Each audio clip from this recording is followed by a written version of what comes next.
Salut tout le monde, c'est Jeanne. Je suis heureuse de vous retrouver pour une nouvelle émission coupée en 4. Alors ça ne vous aura peut-être pas échappé qu'ici nous sommes dans un salon de coiffure. Alors qui dit salon de coiffure dit aussi relooking, mais attention, petit bonus. Car au-delà de faire du relooking capillaire, avec notre invité, nous allons aussi découvrir ensemble sa nouvelle vie. En gros, une coupe de cheveux égale un témoignage de vie. Oui, le témoignage d'une personne qui nous raconte pourquoi un jour il a décidé de donner entièrement sa vie à Dieu. Et si vous voulez tout savoir, alors surtout ne bougez pas. Ah. Coiffure coupée en 4, bonjour. Oui. C'est pour une coupe modèle ou une coupe surprise? Surprise. C'est à quel nom? Samuel. Samuel de Moret. Bah écoutez, moi je vous attends. À tout de suite.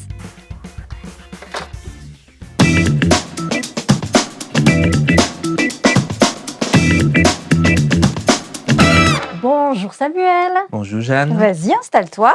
Merci.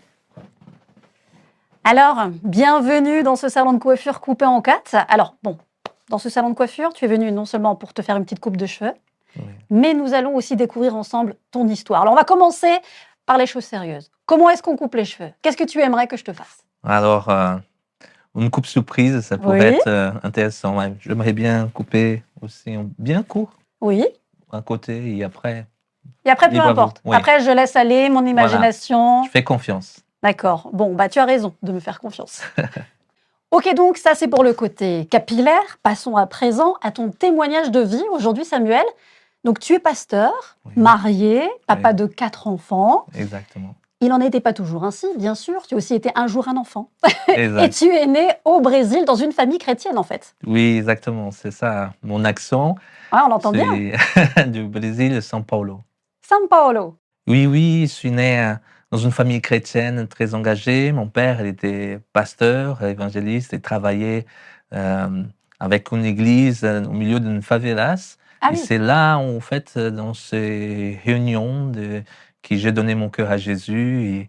Et c'est vrai que c'était un temps qui est resté marqué dans mon cœur.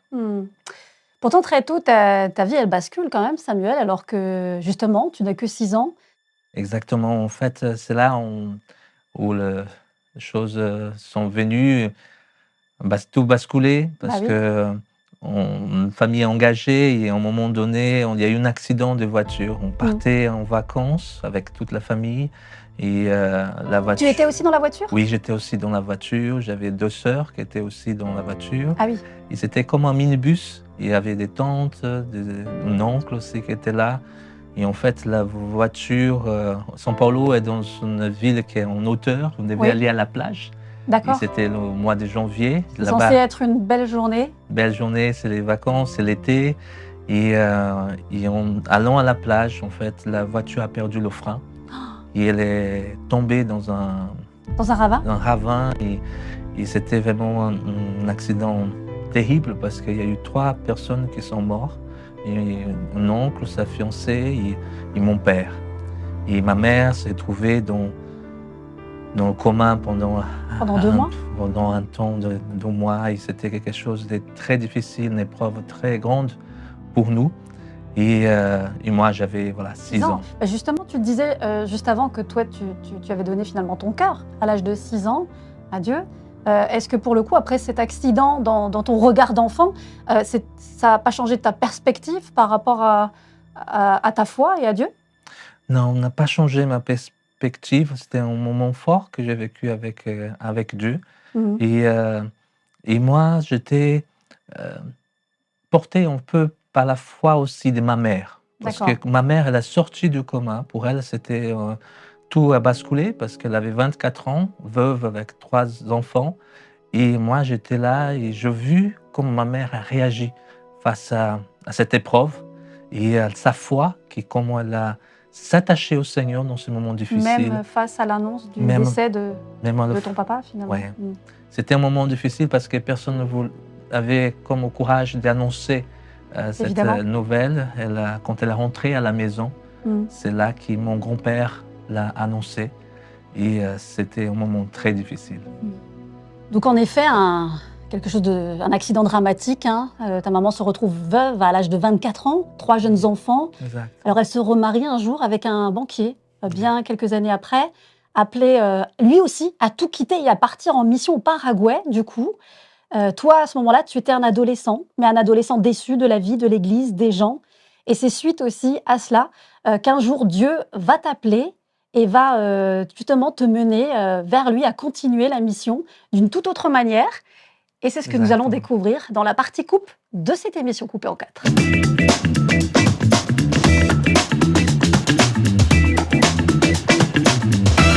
Et on continue cette émission coupée en 4 avec notre invité Samuel Demoret, l'homme à l'accent chantant, j'ai envie de dire. Pourtant, bon Samuel, hein, l'heure n'était pas toujours à la fête, puisque c'est à l'adolescence que tu te sens vraiment déçu des gens, des chrétiens même, de l'Église, alors que tu te retrouves au Paraguay. Ton leitmotiv là, c'est quand j'aurai 18 ans, je refais ma vie au Brésil. Oui, exactement. En fait, mes parents sont partis. Mes parents sont partis au Paraguay comme missionnaires. Ils ont tout quitté. Ils sont allés s'engager. Ils font un travail formidable.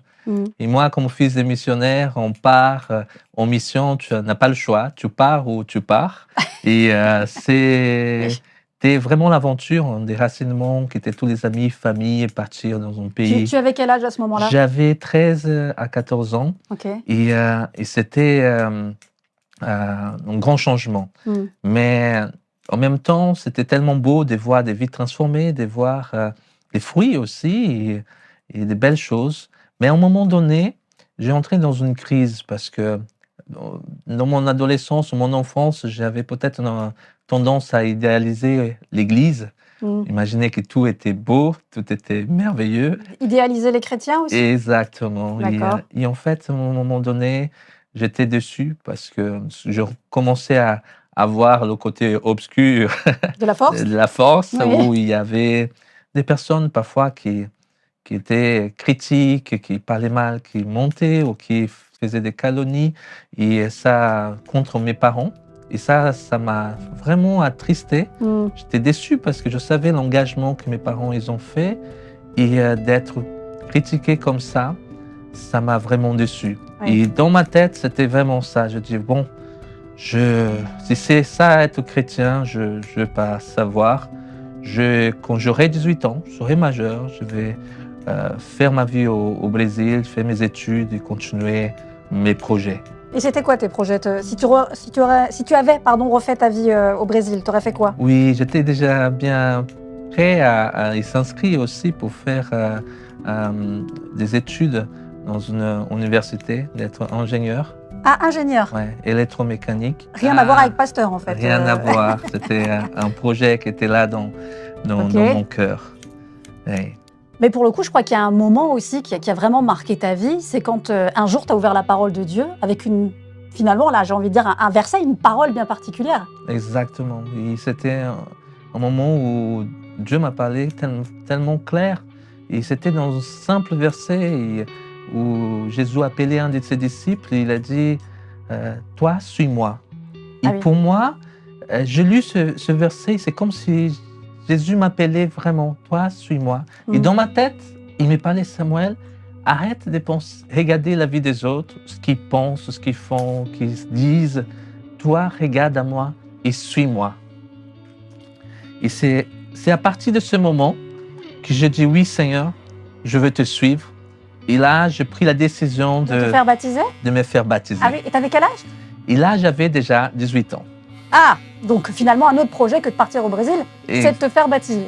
Exactement. Et c'est là aussi où j'ai vécu une belle expérience avec le Seigneur. Parce que dans ce moment que j'ai rentré dans l'eau du baptême, oui. J'ai fait une prière au Seigneur. Et là-bas au Paraguay, ça se passe dans un fleuve. Comme au Jourdain? Comme au Jourdain. On rentre dans l'eau, il faisait tellement chaud. Et je me souviens que je suis rentré dans l'eau, et c'est l'eau fraîche, et j'ai fait une prière à Dieu. Il dit, Seigneur, tu connais ma vie, je pourrais être fils de pasteur, fils de missionnaire, mais j'ai besoin de toi. je ne suis pas saint et j'ai besoin que tu changes ma vie. Et je fais cette prière, Seigneur, change ma vie, mais change tout. Et faire attention avec les prières parfois. Hein? Exactement. Mais cette prière, je crois qu'il m'a conduit à vraiment rentrer dans ce que le Seigneur avait préparé pour moi. Alors, suivre Jésus, voilà une chose quand même, en effet, qui nous demande parfois de lâcher prise, hein, parfois pour nous emmener en terre inconnue, en effet, puisque ton parcours t'a quand même amené jusqu'en France, hein, te voilà ici.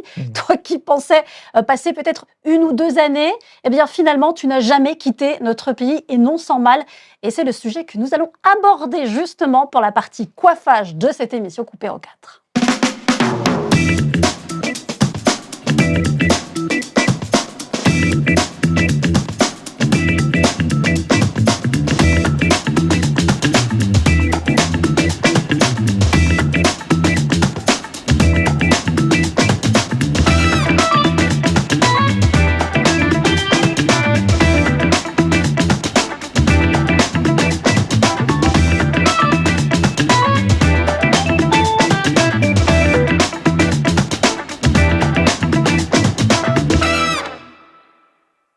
Et donc l'aventure continue dans cette émission coupée en 4 pour la partie coiffage. Oui, l'aventure, c'est rien de le dire, hein, avec notre missionnaire Samuel Demoret, né au Brésil, arrivant un jour en terre inconnue française, avec ton sac à dos sur le dos, ta guitare, et en plus ne parlant pas un mot de français, c'est bien ça? Exactement, voilà. Oui, j'ai demandé au Seigneur, change ma vie, change tout. Et en fait, c'est ce qui s'est passé. 7 ans, j'ai eu mon bac, j'étais prêt à aller faire des études. Et là, il y a eu une proposition de la mission, que mes parents faisaient partie aussi. Et un projet qui s'appelait Projet Radicaux. C'était d'envoyer 100 missionnaires dans les pays les moins évangélisés. Et la France en faisait partie. Et la France faisait partie, et pas mal de pays des langues françaises. Et du coup, ça m'a touché dans mon cœur, et j'ai senti vraiment que c'était pour moi et que c'était le moment. Alors, j'ai parlé avec mes parents. Mes parents, ils se disent, mais Samuel, tu as 18 ans, tu es déjà en mission avec nous, mais c'est quoi? Et en fait, j'ai dit que j'avais dans mon cœur, et mes parents, ils ont prié, ils étaient d'accord de me laisser partir. Et c'était vraiment une aventure. Et c'est vraiment... C'était prévu pour combien de temps? Prévu, je pensais m'engager pour 2 ans. 2 ans. Et en fait, le Seigneur avait d'autres projets. Il vraiment s'est précisé ces projets une fois que j'étais ici en France. Par la suite. Et donc, te voici en France, un peu, j'ai envie de dire, un temps d'épreuve, hein, parce que bon, quand même, tu te retrouves un peu comme dans un désert, hein, ne parlant pas un mot de français déjà. Ta famille te manque beaucoup. En plus, apparemment, tu as quand même beaucoup de mal avec les horaires stricts. Au Brésil, c'est pas très connu, hein, les horaires très stricts. Et alors que tu n'en pouvais plus à ce moment-là, et que tu te prépares à repartir au Brésil, eh bien là, Dieu te rattrape avec une vision un peu particulière. Ouais, exactement. Voilà, c'était tellement un changement pour moi. Et voilà, j'étais à Chalon-sur-Saône, à Porto Verte, qui a fait partie de ce projet. Ah oui. Et c'est là que je suis arrivé avec la guitare en main, et je ne parlais pas le français. Et les Français, ils étaient très gentils avec moi, parce que c'était à l'époque où la France était championne du monde. Ah oui, alors, en plus c'était face au Brésil qu'ils ont... ils avaient de la compassion pour toi, quoi. Bien sûr, les premiers mots que j'ai appris en français, c'était I1, I2 et 3-0. Mais ils étaient bien contents de trouver un Brésilien pour les charrier. Ouais. Mais c'était vraiment un moment difficile pour moi. C'était la première fois loin de la famille. Il y a un tel changement. Même le climat a été changé, loin des amis. Et vivant aussi par la foi. Et tout a changé. Et en ce moment-là, je n'arrivais pas à comprendre. Et c'était un désert. Et en ce moment, j'avais l'habitude de prier pour mes parents qui étaient loin, ma famille. Et là, j'ai dit, il faut que j'arrête. Je priais pour moi. Je dis, Seigneur, parle à mon cœur, parce que je ne comprends pas pourquoi tout ça, c'est difficile, c'est dur pour moi. Tu ne comprenais plus pourquoi, en fait, tu étais là? Enfin, il n'y avait plus de sens, en fait. Tu as l'impression qu'il n'y avait pas de sens à ta présence en France? C'est comme, il y avait comme une souffrance. Et c'est dans ce moment-là que Dieu m'a parlé à travers une vision. Et c'est là qu'il me parlait d'une façon tellement forte. Et ça m'a marqué parce que je vivais en quelque sorte sous la foi de mes parents à le suivre. Et là, j'ai eu une rencontre avec le Seigneur. Personnelle? Personnelle. Et il m'a montré, il se rend dans une vision, tout mon parcours, ma vie. Ah oui? Depuis l'accident avec mes parents, dans cette voiture. Ah oui. Dans ces moments que ma mère s'est mariée, ce temps de changement au Paraguay. Et il m'a vu plein de situations dans ma vie. Un peu le film de ta vie, exactement. Et juste au moment qui m'a amené au jour de mon baptême. Ah oui. Et là, dans ce jour de baptême, le Seigneur m'a fait rappeler la prière que je l'ai faite, et mot par mot. Ah oui, change tout. Change tout, change ma vie. Ah oui. Et pour moi, c'était comme une révélation, bouton qui tourne dans ma tête, et c'est ça. J'ai prié pour que le Seigneur change ma vie. Voilà, il a tout changé, changé la langue, changé le pays, le climat, les amis, et tout a été changé. Et le Seigneur m'a parlé, Samuel, c'est le temps de me chercher. C'est le temps de chercher ma face. Et tu vas trouver. Et je suis avec toi. Et en ce moment, j'ai senti comme cet appel pour la France. J'ai senti que j'étais dans la volonté de Dieu. Et c'est ces moments-là que je suis préparé pour l'école biblique et pour servir le Seigneur. Donc une sacrée vision qui t'amène dans un cœur à cœur avec Dieu. Puis on peut dire que la vision a vraiment pris forme du côté de l'Alsace, qui n'est pourtant pas la région la plus chaude de l'Hexagone. Et c'est ce que nous découvrirons d'ailleurs dans la partie finition de cette émission coupée en 4.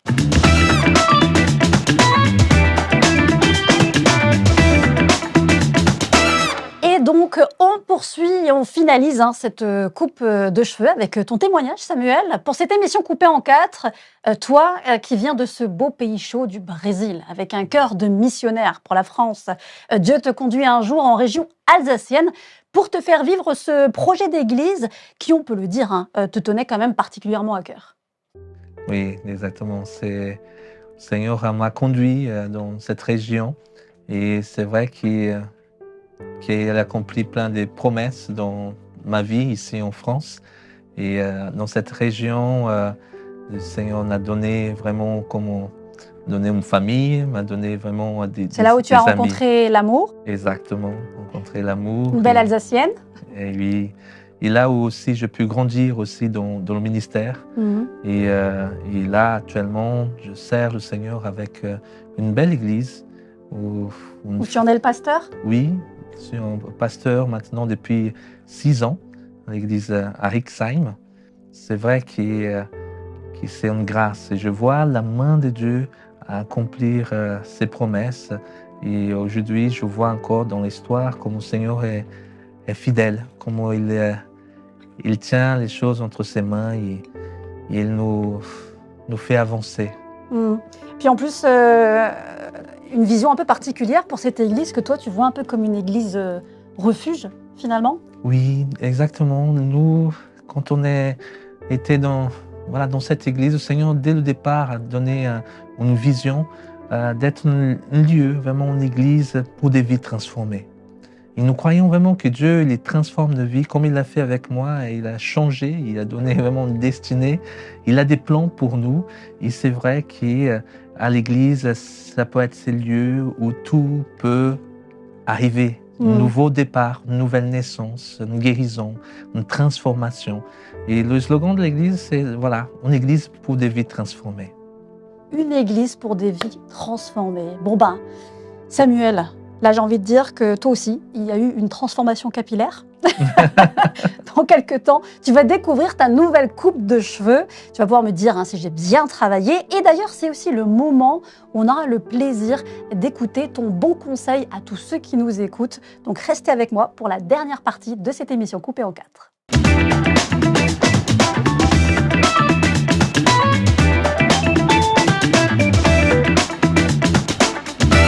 voici pour la toute dernière étape de cette émission coupée en 4. C'est le dernier regard dans le miroir. Alors Samuel, est-ce que tu es prêt à découvrir ta toute nouvelle coupe? Oui. Oui.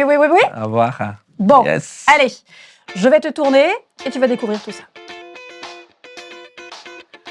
Wow. Ah. Ça, c'est la coupe Ça change, surprise, hein. Ça change. Ah. Wow, Ça te va merci. très très bien. Merci. Ça va, c'est bien dégagé. Oui. Super. J'ai retaillé un petit peu la barbe, un petit peu la moustache. Tu es prêt pour repartir pour de nouvelles aventures? Oui. Bien changé, merci. Alors Samuel, si maintenant tu as un conseil à donner à ceux qui nous écoutent, un conseil que tu voudrais vraiment qu'ils retiennent, justement peut-être de ton témoignage ou de ce que tu as dit aujourd'hui, ça serait quoi exactement? Exactement, à faire confiance en Dieu.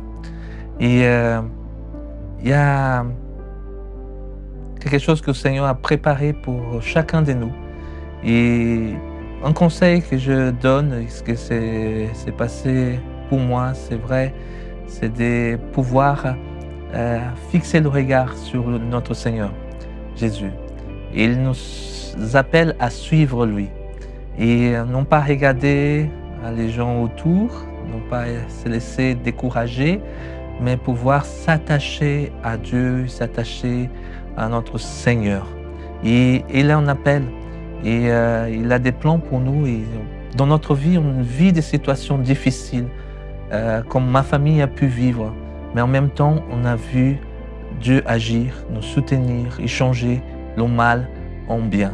Dieu est capable de faire des miracles. Il est capable de changer de vie. Et oser prier comme je fais. Seigneur, change ma vie, change tout. Et lui, il va le faire. Il est capable de te surprendre, mais fais-lui confiance. Il a des plans merveilleux pour nous. Tu m'as fait confiance pour ta coupe et est-ce qu'on peut dire que c'est merveilleux pour toi? Exactement. Vraiment super. Et donc arrive aussi ce moment où je vous lance moi aussi un défi. Oui, parce que dans le témoignage de Samuel, on se rend bien compte que le relationnel, ça compte. Savoir s'approcher des gens, leur parler, communiquer, c'est pas forcément ce qu'il y a de plus facile pour tout le monde. Et pourtant, c'est juste essentiel. Donc moi, je vous lance ce défi dans la semaine qui suit, d'aller voir peut-être quelqu'un, tiens, par exemple, un collègue, celui à qui vous ne parlez jamais. Et peut-être de commencer à lui adresser quelques mots, à vous intéresser à lui. Vous risquez d'avoir de belles surprises. C'est le défi que je vous lance cette semaine. Et puis, moi, je te remercie aussi beaucoup, Samuel, d'avoir participé à cette émission coupée en 4, d'avoir osé faire cette coupe surprise qui te va tellement bien. Merci. Et puis moi, bien sûr, je vous donne aussi rendez-vous sur nos réseaux sociaux, de la page du Top Chrétien pour l'émission donc coupée en 4. On va rester connectés, que ce soit la page Facebook ou encore le compte Instagram. Dites-nous si ce témoignage vous a touché. Est-ce que vous aussi, vous vous êtes reconnu au travers de ça? N'hésitez pas à réagir donc sur nos réseaux sociaux. Merci encore Samuel d'avoir été avec nous pour ton magnifique témoignage très encourageant. Et puis moi, je vous donne rendez-vous bien sûr pour une nouvelle émission coupée en 4 avec un nouvel invité et aussi un nouveau témoignage. À très bientôt.